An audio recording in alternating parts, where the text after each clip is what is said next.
کیا ایسا تھا رسول اللہ صلی اللہ علیہ وسلم کے پاس کہ وہ ڈیلی موٹیویٹڈ ہو کر اپنے بیسٹ لیول پر زندگی گزارتے ہیں. حالانکہ ان کی پرابلمز میں ابھی آپ کو بتانا شروع کروں تو آپ لوگوں کو یقین ہی نہیں آئے گا. پروفٹ صلی اللہ علیہ وسلم یتیم تھے. ایک 6 سال کے بچے کے لیے اپنی والدہ کو فوت ہوتے دیکھنا اپنی آنکھوں کے سامنے, وہ بھی سفر پہ, اس سے بڑا ٹراما تو ہوتا ہی کوئی نہیں. اور کئی لوگ اس ٹراما سے نہیں نکلتے ساری عمر. ٹراماز تو انسان کو گرا دیتے ہیں, لیکن رسول اللہ تو نکھر رہے تھے اور رسول اللہ صلی اللہ علیہ وسلم ڈیلی اپنے بیسٹ ورژن پر آ رہے ہیں اور گروتھ اور ایفیشنسی وہ آپ کے سامنے. اپنے رشتہ داروں نے ہی جو ہے وہ بیک سٹیبنگ بھی کی, نکالا بھی, بہت کچھ کہا, دل توڑنے والی باتیں کہی, مجنون کہا, نعوذ باللہ, پاگل کہا, شاعر کہا, کاہن کہا. کیا لیبل نہیں تھا جو رسول اللہ صلی اللہ علیہ وسلم کو نہیں کہا گیا. ہاؤ کم کہ وہ اتنا بڑا ان کا کرش تھا, جگرا تھا کہ نہ صرف انہوں نے فارگیو کیا بلکہ ان کو گلے بھی لگایا اور دعوت بھی دیتے رہے. اور یہ چھوٹی بات نہیں ہوتی ہے کہ آپ کا بوائے کیا جائے اور آپ ایک یہ پریشر بھی لیں کہ میرے فیملی والوں کا کیا بنے. انہوں نے یہ پریشر بھی ڈالا کہ ہم اس کی فیملی کا بوائے کرتے ہیں, تجارت روکتے ہیں تو شاید یہ رک جائے. اب وہ پریشر بھی لینا کتنی بڑی بات ہوتی ہے کہ اب تو لوگوں میرے ساتھ وہ میرے گھر والوں کو بھی ٹارچر کرنے پہ آ گئے, میرے صحابہ کو بھی ٹارچر کرنے پہ آ گئے. اس کے بعد آسانی آنی چاہیے تھی شیب ابی طالب کے بعد, جنرلی اسپیکنگ.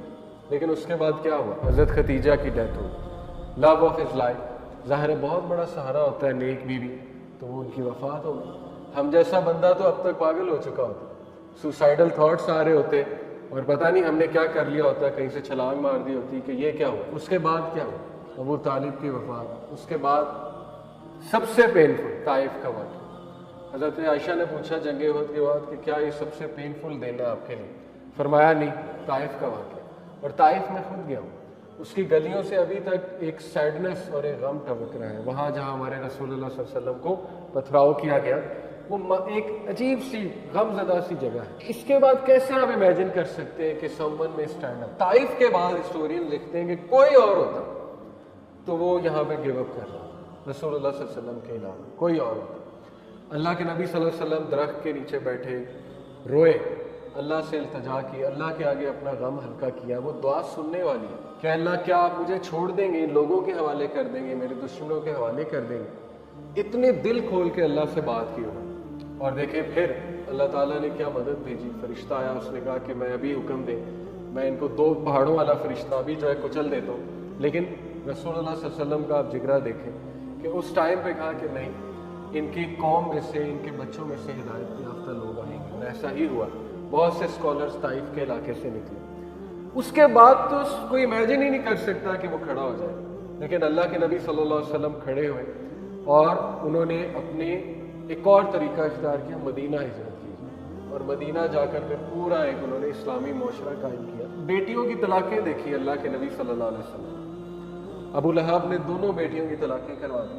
تو باپ کے لیے تو یہی ایک کمر توڑ غم ہوتا ہے کہ بیٹیوں کو طلاق ہو گئی. پھر مدینہ جا کر بھی جو ہے وہ یہودیوں نے, کبھی مشرکوں نے سکھ کا سانس نہیں لینے دیا, ان دا سینس کے تنگ کیے رکھا. اور آپ دیکھیں کہ ہر طرح کی سازش کی, ان کو پروپیگنڈا کیا, میلائن کرنے کی کوشش کی.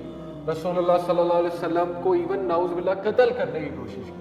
اور ایٹ دی اینڈ رسول اللہ کنگ بن گئے. فتح مکہ ہوئی اور وہاں آ کر رسول اللہ صلی اللہ علیہ وسلم کے سامنے وہی لوگ آئے جنہوں نے پتھراؤ کیا تھا, تنگ کیا تھا, اجڑی پھینکا کرتے تھے, کیا کیا کرتے تھے. تو یہ سیرہ ایک لیونگ میریکل ہے. آپ کو دنیا میں کسی شخص کی ایسی بایوگرافی نہیں ملے گی